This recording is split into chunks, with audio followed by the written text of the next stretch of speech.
Greetings, everybody.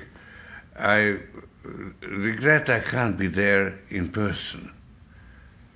I have been a supporter of Burma's democracy movement since 1993. For most of that time, the prospect of change seemed remote, and I felt increasingly discouraged. Then, in 2010, quite suddenly, or so it seemed, the ruling military junta decided to abandon absolute authoritarian rule. The world was stunned. My engagement in Burma during those dark days taught me an important lesson. Sometimes it's necessary to support a lost cause for a long time just to keep the flame alive. That way, when the situation changes, groundwork for progress has already been laid. As I speak to you, today I find myself again growing discouraged. Making the transition from military rule to a more open society is not easy, and in many ways, the government of Burma has made real progress in its reform efforts. But I fear that many of its reforms are not sustainable because they have not yet been institutionalized. It's also true that political and economic power remains mostly concentrated in the hands of a privileged few who monopolize the revenue from Burma's abundant natural resources. But the most immediate threat to Burma's transition is the rising anti-Muslim sentiment and officially condoned abuse of the Rohingya people. That has occurred on the watch of the current rulers in Naypyidaw. From private conversations with progressive Burmese officials, I know that some in power genuinely want to see a Burma where all are treated equally. But these officials also fear the potential of extremist violence from the small but powerful group of religious radicals. These extremists have created a tinderbox that could blow up the entire reform process. The government must confront these extremists and their financial supporters.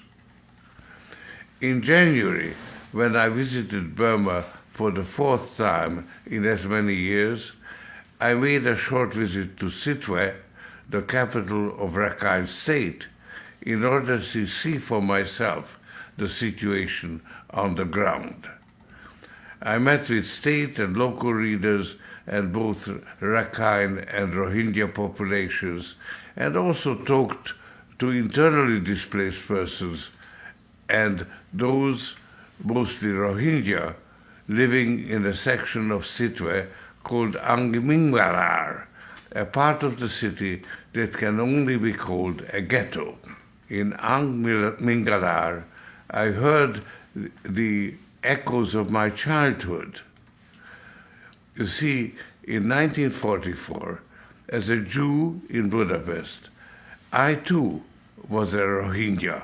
Much like the Jewish ghettos set up by Nazis around Eastern Europe during World War II, Angmingarar has become the involuntary home to thousands of families who once had access to healthcare, education, and employment.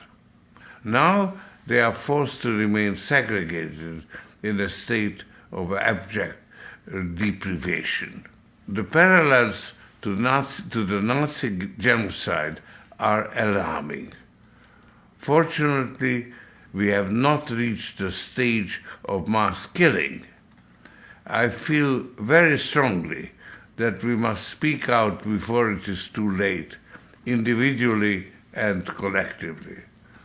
The Burmese government's insistence that they are keeping the Rohingya in their ghetto for their own protection simply is not credible. Government authorities have tried to reassure me. They say things are under control and not as bad as reported by outsiders who, they claim, don't understand the local culture or the long and complicated history of Rakhine State. I understand that half a century of living in isolation under repression can make a population vulnerable to intimidation and exploitation in all sorts of ways. But I also know that most of the people of Burma are fair-minded and would like their country to be a place where all can live in freedom. 2015 is a crucial year for Burma, a tipping point, in the words of Yang-Hee Lee, UN Special Rapporteur on the situation of human rights in Myanmar.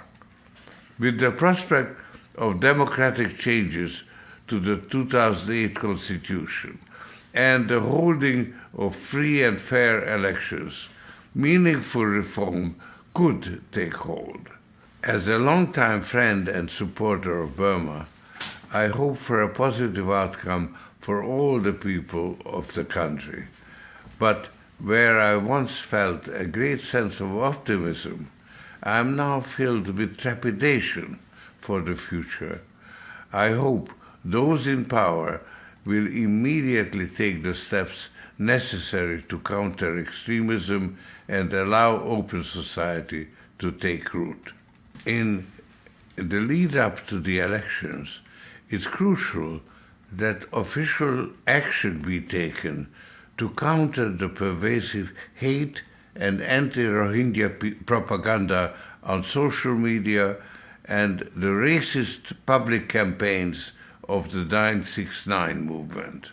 The promise of Burma as a flourishing and vibrant open society is still within reach. It's up to Burma's leaders and people whether this promise is fulfilled.